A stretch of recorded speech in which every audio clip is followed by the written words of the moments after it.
Dr. Elena Reyes shivered despite the climate-controlled observatory. Something was wrong with the stars.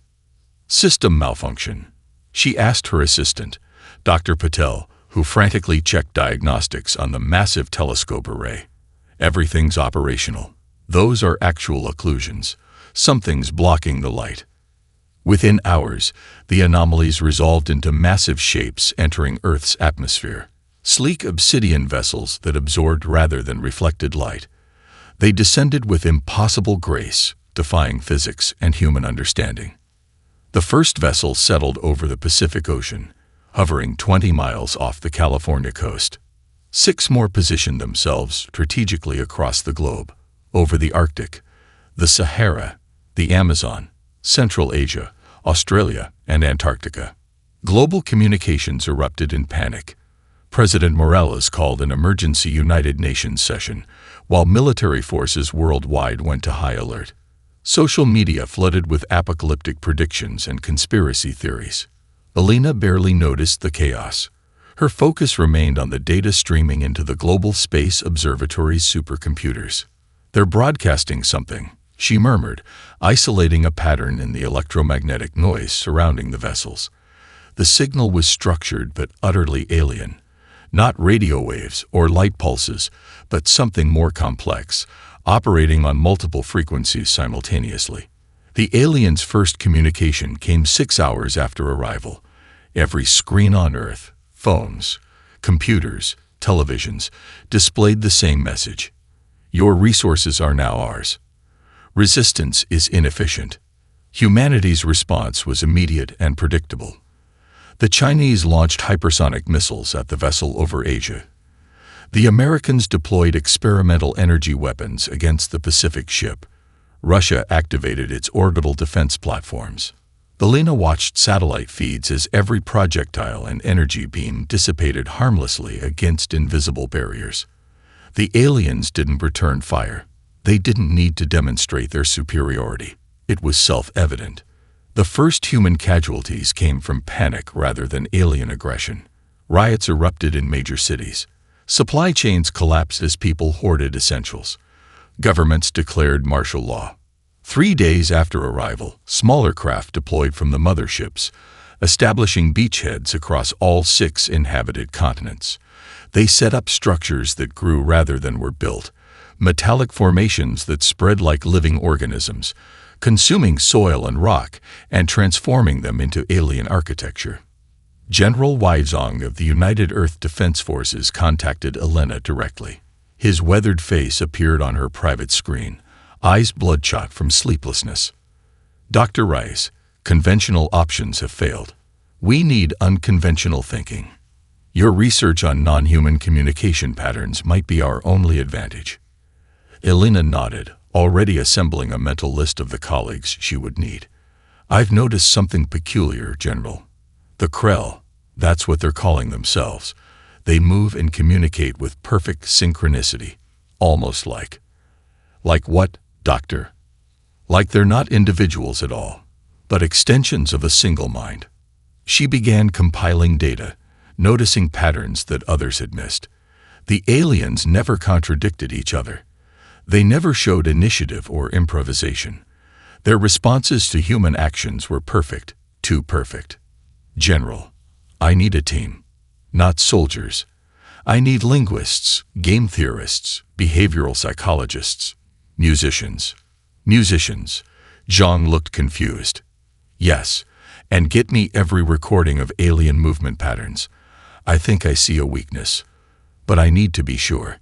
As Elena stared at the feed of a Krell harvesting operation, the alien movements reminded her of something from her undergraduate studies. She pulled up an old paper on hive intelligence among Earth's social insects. "They're perfect," she whispered to herself. "Too perfect. And perfect systems can't handle imperfection."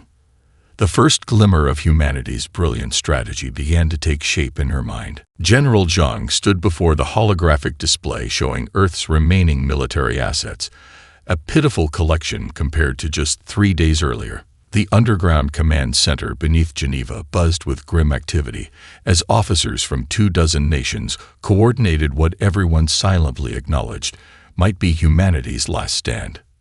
The desperate hour begins at 600 tomorrow, Zhang announced to the assembled commanders.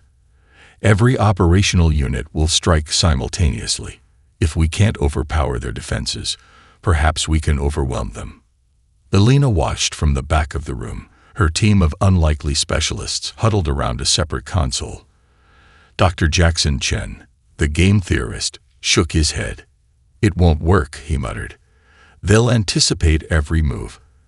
Their response optimization is beyond anything I've ever seen." Dr. Lydia Okonkwo, the linguist, nodded in agreement.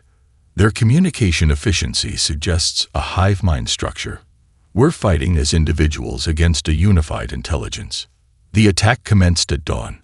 Fighter jets scrambled from hidden airfields. Submarines launched missiles from the ocean depths. Special forces teams infiltrated the smaller Krell outposts. Every weapon humanity possessed was deployed in a desperate gamble. Elena watched the satellite feeds with her heart in her throat. For one breathtaking moment, it seemed possible. The sheer number of simultaneous attacks appeared to create confusion among the Krell forces. A Russian submarine actually managed to breach the shield around the Arctic vessel using an experimental quantum warhead. Then the Krell responded. It wasn't a counterattack. It was a demonstration. The massive ship hovering over Antarctica emitted a pencil-thin beam of energy that struck Mount Stanley with surgical precision. The mountain, all 14,000 feet of rock and ice, didn't explode. It simply ceased to exist, transformed into a perfect hemisphere of smooth glass. The message was clear. They could have targeted cities. Within hours, the counterattack collapsed. 60% of Earth's military capability was destroyed. Thousands of soldiers and pilots were dead. The Krell continued their harvesting operations without interruption. In the aftermath, Elena gathered her team in a makeshift lab adjacent to the command center. Displayed on the wall were hundreds of video feeds showing Krell movements, communications, and responses to human attacks. "Look here," she said, pointing to footage of a small resistance group in Brazil that had momentarily confounded a Krell patrol. What did they do differently? Chen studied the video. Their attack pattern was chaotic. No discernible strategy. Almost random. Professor Marcus Yamamoto, the conductor who specialized in improvisational orchestras, leaned forward. "They're playing music." "What?" Elena turned to him. "Look at their movements. They're dancing to music. Fighting, yes, but moving rhythmically. The resistance fighters are wearing earbuds." Elena pulled up the audio. Sure enough, the fighters were moving to a complex samba rhythm, their attacks following no military doctrine, but rather the unpredictable beats of the music. "For 3 minutes, they confused the Krell," she whispered, "before the aliens adapted." Dr. Imani Foster, the quantum physicist who wrote surrealist poetry, snapped her fingers. "Of course, the Krell operate on pure logic. Their consciousness requires pattern recognition to function. But human creativity, especially improvisation, follows emotional rather than logical patterns." Elena turned to the skeptical General Zhang, who had just entered the room. "The Krell don't just communicate differently," she explained. "They think differently, and that's the one advantage we have." "Explain," Zhang demanded. "They've never encountered a species that creates art," Elena replied, a glimmer of hope in her exhausted eyes. Elena's team converted an abandoned server room into their research center, walls covered with displays showing Krell activity patterns. They'd been working for 72 hours straight, sustained by caffeine and the desperate knowledge that each passing day brought humanity closer to extinction. Dr. Jackson Chen flipped a coin restlessly between his fingers as he studied the data. "There's something here we're missing. The Krell respond to each attack with perfect efficiency, but when responses require multiple decision points." Dr. Okonkwo finished his thought. "There's a fractional delay, microseconds only, but consistent." Professor Yamamoto nodded excitedly, like an orchestra waiting for the conductor's cue. Elena brought up footage from a dozen different Krell encounters. "Look at their movements. Perfect synchronicity across continents, even accounting for communication delays. This shouldn't be possible unless they're not communicating at all, Dr. Foster interjected. What if they're experiencing the same thoughts simultaneously? Chen's eyes widened. A distributed consciousness, not individuals networked together, but parts of a single mind spread across thousands of bodies. Alina turned to the neural mapping display. That would explain these brainwave patterns we detected. The Krell don't think like we do. They process reality as a consensus. An evolutionary advantage, remarked Dr. Patel, who had joined Alina's team from the observatory. Perfect coordination without communication lag. Chen stopped flipping his coin, suddenly alert. But it's also a vulnerability. If they process information as a collective, they literally cannot comprehend something until it's been collectively processed. Which explains why improvised, chaotic attacks occasionally confuse them, Alina said, excitement building in her voice. They can't anticipate what they can't process, and they can't process what doesn't follow logical patterns. While the team refined their theory, reports arrived from around the globe. The Krell had established major processing centers on every continent. Giant machines extracted minerals with terrible efficiency, stripping entire mountains in hours. More disturbing were the bioharvesting facilities that had begun appearing near major population centers. Intelligence estimates gave humanity less than 2 weeks before the harvest reached critical population zones. A messenger arrived with news. General Zhang had authorized full support for Alina's research, granting her team access to all remaining scientific resources. We need to test our theory, Alina announced, studying the global map of Krell activity. If they truly cannot process randomness or contradiction, we need to quantify exactly how much chaos it takes to disrupt their cognition. Dr. Foster suggested an experimental approach. We should expose them to increasingly complex forms of cognitive dissonance. Start with mathematical paradoxes, move to sensory contradictions, then to full conceptual impossibilities. Chen nodded. Game theory suggests their optimization algorithms would be particularly vulnerable to scenarios where the optimal move is deliberately avoiding optimization. Like refusing to win a game when winning is possible, Yamamoto offered. Exactly, Chen replied. Or creating art that deliberately breaks established patterns. Alina began sketching a test protocol.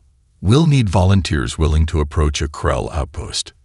I know just the people, Okonkwo said quietly. The Resistance Network has cells near the Malaysian harvesting site. They'd been looking for ways to fight back. As the team finalized their preparations, Alina received a transmission from Resistance observers near a Krell bioprocessing center. The footage showed humans being herded into scanning chambers. The aliens weren't just taking Earth's mineral resources, they were cataloging human neural patterns. They're studying us, Alina whispered, but they don't understand us. Not yet, and that's our window of opportunity. The Malaysian resistance cell moved through the jungle with practiced silence. 15 men and women who had once been teachers, engineers, and artists before the invasion. Alina's team watched through secure drone feeds from their makeshift command center. The test site was a smaller Krell harvesting outpost, where 6 of the aliens operated complex machinery that consumed the landscape. Remember, Alina's voice came through their earpieces. This is only a test of baseline response. Approach in formation, then break into the chaotic pattern on Commander Razak's signal. The resistance fighters carried no conventional weapons, just portable speakers and several musical instruments. An unusual arsenal for humanity's most critical experiment. In the command center, Professor Yamamoto studied the Krell's movements through high-definition feeds. Their operational tempo is perfectly consistent, like a metronome set to 68 beats per minute. Let's disrupt that rhythm, Dr. Foster suggested. The resistance team took positions surrounding the Krell outpost. At Commander Razak's signal, they activated the first phase. Batch, the art of fugue, its mathematically perfect structure broadcast directly at the Krell. No response, Chen observed. They recognized the pattern. It's complex, but ultimately predictable. Razak gave the second signal. The speakers switched to Ornette Coleman's free jazz masterpiece, Free Jazz, a collective improvisation. The chaotic, structureless composition filled the jungle clearing. For the first time, the aliens showed a reaction. Their movements became momentarily less fluid, with microsecond hesitations. There, Elena pointed to the neural pattern monitors. Disruption in their synchronization. Minimal, but detectable. The final phase began. The resistance fighters produced instruments, drums, flutes, guitars, and began playing completely improvised music. No tempo, no key, no structure whatsoever. Simultaneously, they projected visual paradoxes onto the clearing, impossible geometrical shapes, optical illusions, and mathematical equations with no solutions. The effect was immediate. Two Krell stopped moving entirely. The others exhibited jerky, uncoordinated movements. For 3.7 seconds, their perfect synchronicity dissolved completely. Then, alarmingly quickly, they adapted. The aliens re-established their coordination and turned toward the resistance fighters with new focus. Withdraw. Elena ordered through the comms. Data collected. Get out now. The team retreated as the Krell advanced, barely escaping back into the dense jungle. No casualties, but a very narrow margin. Back at the command center, Elena's team analyzed the results, excitement building despite the close call. It worked, Chen said, disbelief in his voice. Actual cognitive disruption. Dr. Okonkwo nodded. The Krell neural patterns showed momentary fragmentation, like individual consciousness briefly emerging from the collective. But they adapted quickly, Elena cautioned. They'll be prepared for similar attacks. We need something more powerful. Dr. Foster agreed. Something that affects their entire consciousness simultaneously. General Zhang entered the room, studying the data with narrowed eyes. Will this work on a larger scale? Elena thought carefully before answering. The principle is sound. Human creativity, our capacity for generating true randomness and embracing paradox, it genuinely disrupts their cognitive processing. But implementation presents challenges. Like what? Zhang asked. Scale, coordination, and most importantly, variety. If we use the same approach twice, they'll adapt. We need billions of people performing billions of different unpredictable actions simultaneously. Impossible, Zhang muttered. Actually, Chen interjected, his game theorist's mind racing. What if it's not? What if we turn this into a global participatory event? A coordinated act of mass creativity? Elena's eyes lit up. We'd need to reach everyone. Give them parameters but not specific instructions. Be unpredictably human, Dr. Foster suggested. On a planetary scale, a plan began taking shape, audacious, unprecedented, and possibly humanity's only hope. Meanwhile, satellite imagery showed the Krell accelerating their harvesting operations worldwide, as if somehow sensing a threat they couldn't quite identify. The Emergency Global Council convened in the underground facility beneath Geneva. Representatives from every surviving government crowded into the circular chamber. The mood was grim. Satellite imagery displayed on the central holodeck showed Krell harvesting operations accelerating worldwide.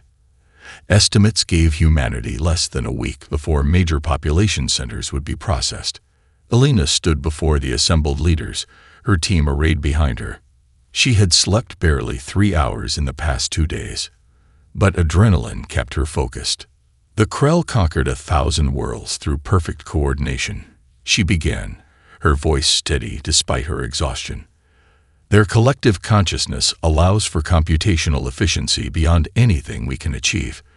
But this unified perception is also their vulnerability. Skeptical murmurs rippled through the chamber. President Morales leaned forward. Dr. Rice, we need solutions, not theories. I'm offering a solution, Elena replied, bringing up footage from the Malaysian test. We've confirmed that human creativity, specifically unpredictable, paradoxical thinking, disrupts Krell neural synchronization.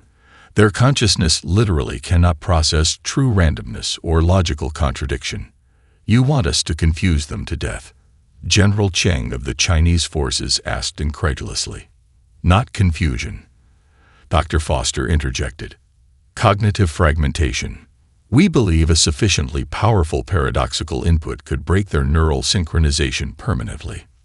We call it Operation Beautiful Contradiction, Elena continued. A global-scale cognitive attack leveraging humanity's most unique quality, creative thinking. The room erupted in objections. The Russian defense minister slammed his fist on the table. We need weapons, not philosophy. Lieutenant Diaz stepped forward, her uniform bearing Malaysian resistance insignia. I was there, she said quietly, silencing the room. I watched 6 Krell soldiers become completely incapacitated when exposed to improvisational music and mathematical paradoxes. Nothing we've tried, no weapon, no strategy, has achieved anything close to that effect. Elena nodded gratefully to Diaz before continuing. We've designed a 3-phase implementation. First, a global broadcast explaining the strategy to every surviving human. Second, synchronized but unpredictable creative actions by billions of people simultaneously. Third, amplification of these paradoxical patterns directly at Krell communication frequencies. Dr. Chen presented the technical details. Our analysis suggests that exposing their entire neural network to billions of simultaneous contradictions would create what we're calling a recursive cognitive breakdown. Their collective consciousness would be unable to reestablish consensus reality. And if you're wrong, President Morales asked. Then nothing changes, Elena admitted. The Krell continue their harvest. But if we're right, we disrupt their entire invasion force simultaneously. General Zhang, who had witnessed the Malaysian test data firsthand, stood. I've seen the evidence. It's thin, but it's more than we have from any other approach. I support Dr. Reyes' plan. One by one, military and civilian leaders voiced their reluctant support, not from conviction, but from lack of alternatives. President Morales finally nodded. You have the world's remaining resources at your disposal, Dr. Reyes. How soon can you implement this? Beautiful contradiction. The broadcast system is already being prepared, Elena said. We'll need 24 hours to finalize the parameters and ensure global coverage. As the council dispersed, Elena gathered her team. The weight of humanity's survival pressed upon them, but for the first time since the invasion began, there was a glimmer of genuine hope. It will work, Professor Yamamoto said with quiet certainty. The Krell have never encountered a species whose minds dance between order and chaos, logic and emotion. They've conquered 1,000 worlds of pattern, but never a world of poetry. Elena nodded. Let's show them what humanity's beautiful, contradictory minds can do. The Mongolian steppe stretched empty under the dawn sky, save for the alien structure rising from the grassland like a metallic tumor. This remote Krell mining outpost, staffed by only 15 of the invaders, had been deemed the perfect full-scale test site for Operation Beautiful Contradiction. 300 volunteers surrounded the facility in a wide circle, just beyond the aliens' sensor range. They represented humanity's diversity: artists, scientists, dancers, musicians, mathematicians, and ordinary people from every continent. Each carried specialized equipment developed by Elena's team over a sleepless 48 hours. Elena surveyed the operation from a camouflaged command post 2 miles away. Her team monitored neural pattern sensors trained on the Krell facility. Remember, she addressed the volunteers through their secure comms. Each of you has been assigned a specific creative pattern. When the signal comes, perform your assigned action, while remaining completely unpredictable within those parameters. No 2 performances should be alike. Dr. Foster reviewed the final sensor calibrations. We're measuring their neural synchronization in real time. The moment we detect disruption, we'll signal Phase 2. General Zhang watched silently, his weathered face betraying nothing of his doubt or hope. Humanity's fate might well depend on what happened in the next hour. All teams in position. Lieutenant Diaz reported. Jammers active. Krell communications isolated. Elena took a deep breath. Begin operation rehearsal. The first phase activated. 300 people forming a circle around the Krell outpost began their assigned activities simultaneously. Dancers performed improvised movements following no choreography. Musicians played instruments with deliberate disregard for harmony or rhythm. Mathematicians broadcast equations with no solutions. Visual artists projected impossible shapes and optical illusions directly at the facility. Neural patterns showing initial disruption, Dr. Okonkwo reported, watching the monitors. Minimal, but consistent across all Krell subjects. Escalate to Phase 2, Elena ordered. The human circle tightened, amplifying their paradoxical outputs. Speakers broadcast layered audio paradoxes, sounds that seemed to rise and fall in pitch simultaneously. Projectors displayed colors that shifted between complementary pairs faster than the eye could process. Significant neural disturbance, Chen reported excitedly. Their synchronization is fragmenting. On the monitors, they watched as Krell emerged from the facility, movements jerky and uncoordinated. For the first time, the aliens moved independently of each other, some freezing in place while others spun in confused circles. 11 minutes of complete disruption, Professor Yamamoto announced, tracking the time. Their collective consciousness is experiencing individual thought. Then, alarmingly, the Krell began to adapt. Their movements gradually regained coordination. They retreated inside the facility as defensive systems activated. Abort and withdraw, Elena ordered. The human participants scattered into waiting transports as Krell recovery drones deployed. Back at the command center, the team analyzed the results with mixed emotions. It worked, Elena said. Complete cognitive disruption for 11 minutes. But they adapted, General Zhang pointed out. Yes, Chen acknowledged, but not instantaneously. And more importantly, he highlighted a pattern in the data, not uniformly. Some Krell regained synchronization faster than others. That suggests their neural network experienced lasting damage. Dr. Foster nodded eagerly. The dissonance cascaded through their collective. Some nodes, some individuals, briefly experienced autonomous thought. Which means, Elena concluded, that a sufficiently powerful global-scale implementation could potentially shatter their network permanently. She turned to the satellite imagery of the main Krell harvesting centers. We need to go bigger. Much bigger. We need to force their entire consciousness to experience paradox simultaneously. General Zhang studied the data, then made the call to Global Command. Operation Beautiful Contradiction is authorized for full implementation. Begin global broadcast immediately. As the team prepared for humanity's final stand, satellite imagery showed something unexpected. The Krell command ship had altered its harvesting patterns, accelerating its timeline drastically. They know, Elena whispered. Somehow, they sensed the threat. Good, John replied grimly. That means we finally found something that scares them. Dawn broke across a world poised on the edge of annihilation or salvation. Every surviving communication system broadcast the same message in hundreds of languages. Be unpredictably human. Detailed instructions followed, unique to each region but unified in purpose.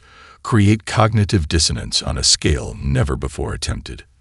In the Geneva Command Center, Elena watched global participation metrics climbing on the massive display. 7 billion humans. One purpose. Infinite variations. Neural pattern sensors online worldwide. Dr. Okonkwo reported. We're tracking Krell synchronization across all major invasion sites. Elena nodded, her throat tight with emotion. Are we ready to amplify? Earth's remaining satellite network has been repurposed, Chen confirmed. Every transmission tower, radio station, and digital device capable of broadcasting will channel the collective output directly at Krell communication frequencies. Professor Yamamoto studied the timing projections. The Krell operate with perfect temporal precision. We need to disrupt their rhythm completely. a symphony of beautiful chaos. Commence in 30 seconds, General Zhang announced, his voice broadcasting to coordination centers on every continent. Elena took a deep breath, watching the countdown. So much preparation, so many brilliant minds collaborating, all for this moment. Begin global implementation. What followed was the strangest coordinated event in human history. In Tokyo, 10 million people gathered in public squares, each singing a different song simultaneously, the cacophony rising like a wave.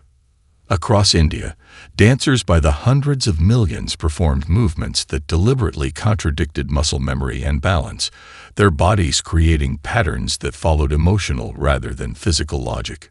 European orchestras played instruments backward, upside down, or deliberately out of tune, creating music that existed outside conventional structure.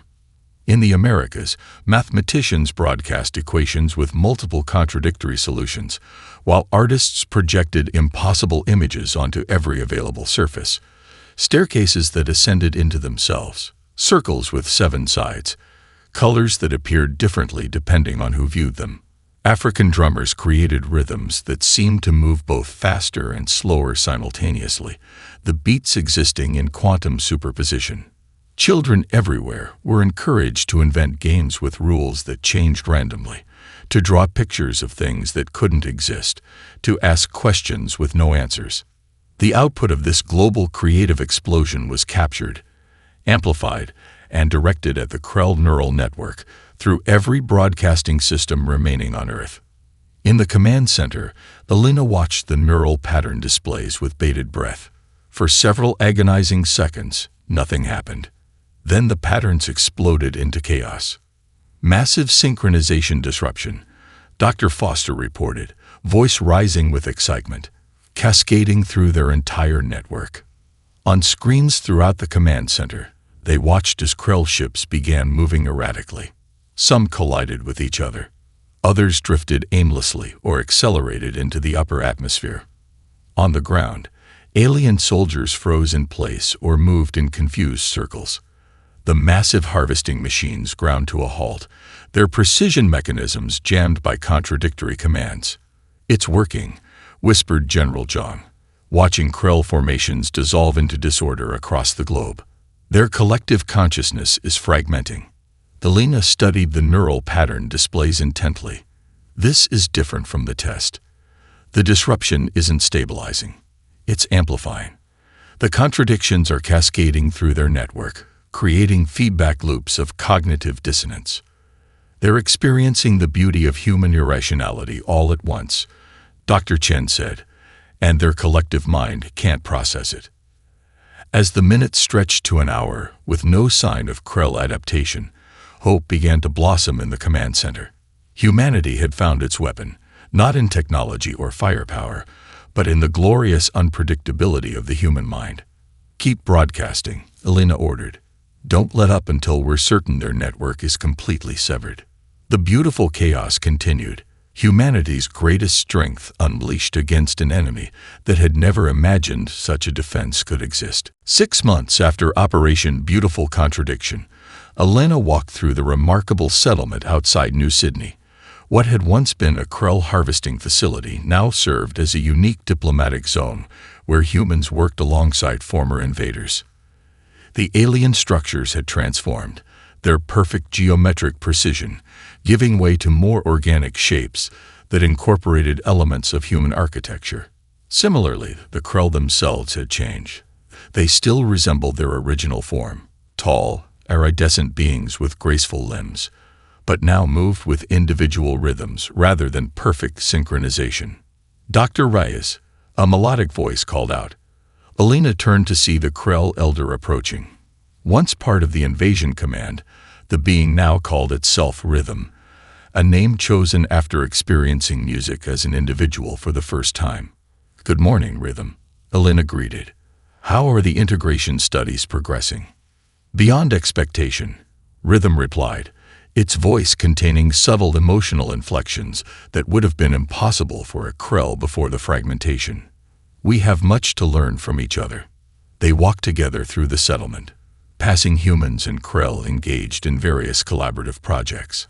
Artists from both species created sculptures that combined logical precision with emotional expression.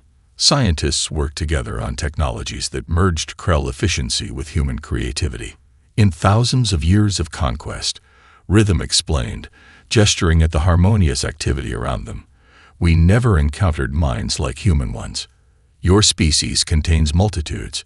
You think both collectively and individually. You embrace logic and illogic simultaneously. Elena nodded. We find patterns in chaos and create chaos from patterns. Precisely, Rhythm agreed. The cognitive dissonance you generated did not merely disrupt our network. It shattered it permanently. Each Krell experienced individuality for the first time. Many could not survive the transition, but those who did discovered something remarkable. What was that? Elena asked, though she suspected the answer. Freedom, Rhythm said simply. The joy of unpredictability. The beauty of choice. They reached the central plaza where Professor Yamamoto conducted a unique orchestra, human and Krell musicians playing together, creating harmonies that would have been impossible for either species alone. General Zhang, now Earth's diplomatic liaison to the emerging galactic community, joined them. The Galactic Council representatives arrive tomorrow. They're particularly interested in our unusual relationship with the Awakened. The Awakened had become the name for the Krell who had embraced their new individual consciousness rather than attempting to restore their collective. What will you tell them? Elena asked. Zhang smiled, a rare expression on his habitually stern face. That we defeated the universe's most feared conquerors by being irrationally human. And then, instead of destroying them, we taught them to dream. Rhythm made a sound like crystalline bells, a Krell laugh. Our species once believed that perfect efficiency was the pinnacle of evolution. We harvested worlds to expand our collective, never understanding what we were missing.